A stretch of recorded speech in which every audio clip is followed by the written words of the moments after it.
एक दिन राधिका और उसकी सास को घर पर अकेले रहना पड़ गया था। तब विजय जाते जाते कहता है, सुनो, ताला लगा के सोना, अच्छे से खिड़की दरवाजे चेक कर लेना और मम्मी का बीपी भी चेक कर लेना। हाँ जी, कोई दिक्कत नहीं है। अब आप आराम से जाइए शादी में, मैं मम्मी जी का पूरा ख्याल रखूंगी। और अपना ख्याल भी रखना। हाँ जी, अपना भी रखूंगी। अब जाइए ना आप।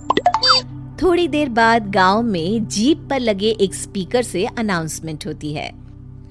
जीप वाला आदमी कहता है, सुनिए सुनिए, गांव में चोरी होने की वारदातें काफी बढ़ गई है, इसलिए सावधानी बरतें। अपनी खिड़की दरवाजे सही से बंद कर लें। अरे राधिका, सुना तुमने? मुझे तो बड़ी घबराहट हो रही है। नहीं मम्मी जी, आप घबराइए मत, मैं हूं ना। मैंने सारे खिड़की दरवाजे बंद कर दिए हैं, और कुछ भी होता है तो पुलिस का नंबर तो है ही मेरे पास। अच्छा, मेरी तो सांसें तेज चल रही है बेटा। एक तो ये विजय भी घर पर नहीं है। मम्मी जी, वो भी जल्दी ही आ जाएंगे, मेरी अभी फोन पर बात हुई थी। आप बस रिलैक्स रहिए।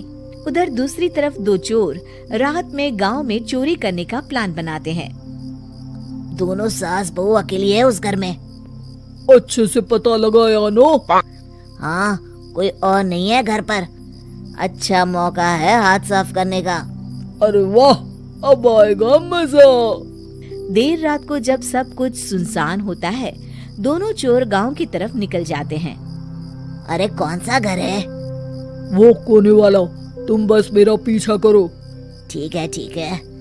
दोनों दबे पांव बचते बचाते राधिका के घर के बाहर तक पहुंच जाते हैं। ये सास बहू बड़ी चालाक है, कितना कस के सब बंद किया हुआ है, एक भी खिड़की नहीं खुल रही। चोर खिड़की खोल ही रहा होता है कि तभी बिजली जोर से कड़कती है और चोर डर जाता है। राधिका की सास भी चौंक कर उठ जाती है। राधिका भी उठ जाती है। क्या हुआ माँ जी? घबराइए मत, मैं आपके पास ही हूँ। तुमने कुछ आवाजें सुनी? माँ जी, बस बिजली कड़की है, आप बेवजह परेशान हो रही हैं। मैं आपके लिए पानी लेकर आती हूँ। ठीक है बेटा। राधिका जैसे ही पानी लेने के लिए उठती है, उसे खिड़की से चोर की परछाई दिखती है। ये देखते राधिका थोड़ा घबरा जाती है। वो अपनी सास को इशारा करती है। उसकी सास भी चोर को देखकर डर जाती है।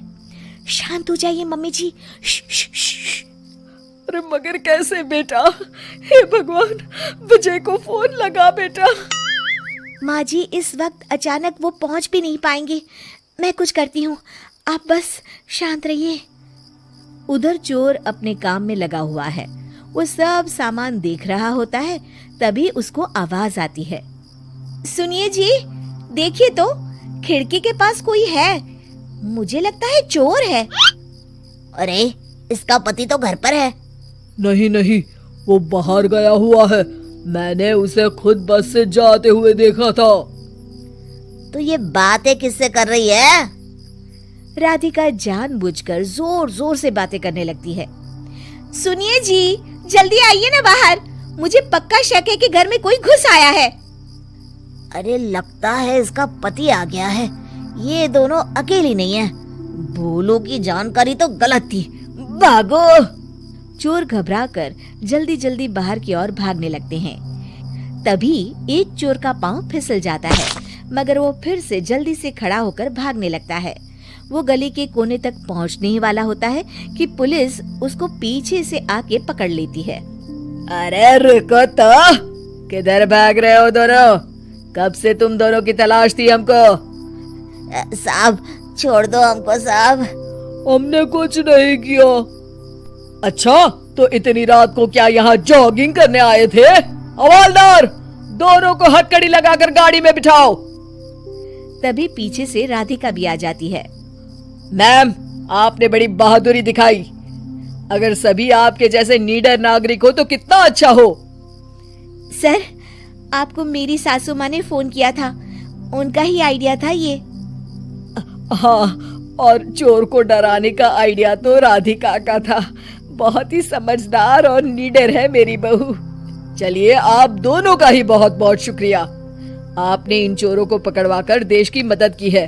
और हाँ, पुलिस स्टेशन आकर अपना इनाम जरूर से ले लीजिएगा। और अगले दिन विजय शहर से आ जाता है। वो अखबार में तस्वीर देखता है जिसमें राधिका और माँ इनाम ले रहे होते हैं। माँ, आपको कोई चोट तो नहीं आई है ना? अरे ना बेटा ना, जब तक राधिका साथ है तकलीफ कैसी। राधिका, तुम ठीक तो हो ना? I am so proud of you Radhika, तुम बहुत ही समझदार हो।